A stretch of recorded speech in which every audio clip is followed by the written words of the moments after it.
A 215 años de su nacimiento, aquel 21 de marzo del año de 1806, la figura de Benito Juárez sigue creando una espesa polémica.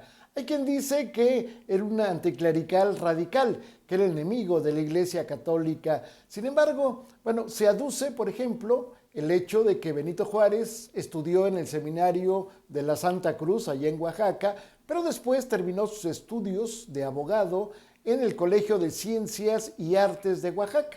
Se dice que ese colegio fue repudiado por la Iglesia y que entonces fueron expulsados de ella, es decir, excomulgados sus alumnos. Se habla también del hecho de que Benito Juárez, ya como abogado, estuvo en la cárcel justamente por defender a unos indígenas de un sacerdote que pedía sus servicios, pero no les pagaba lo que en justicia les pertenecía.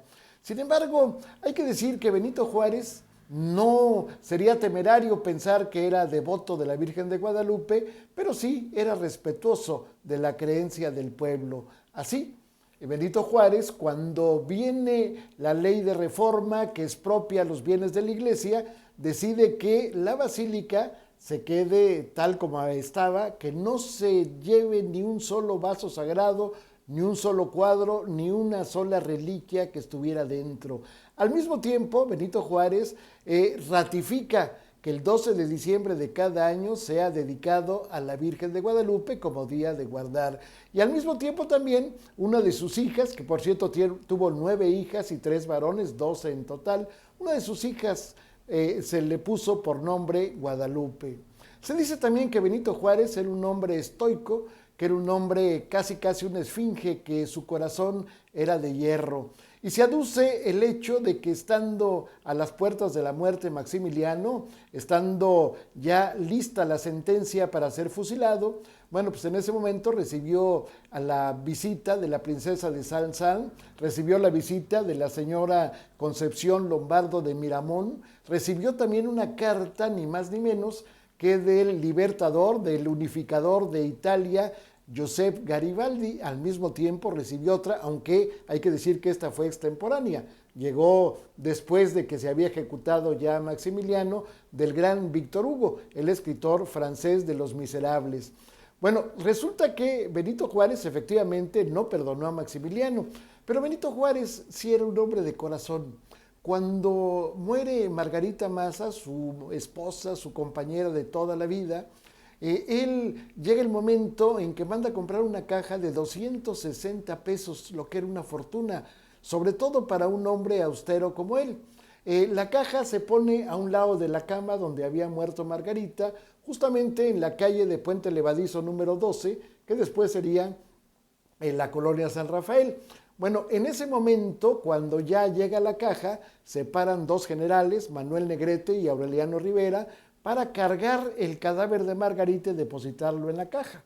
Entonces, Benito Juárez, junto con un hermano de Margarita de nombre José María, decide que ahora a ellos les toca cargar la caja.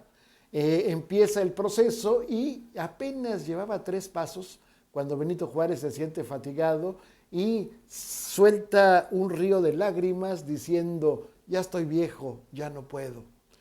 Posteriormente podemos hablar de las cartas que le envía a sus hijos llenas de ternura.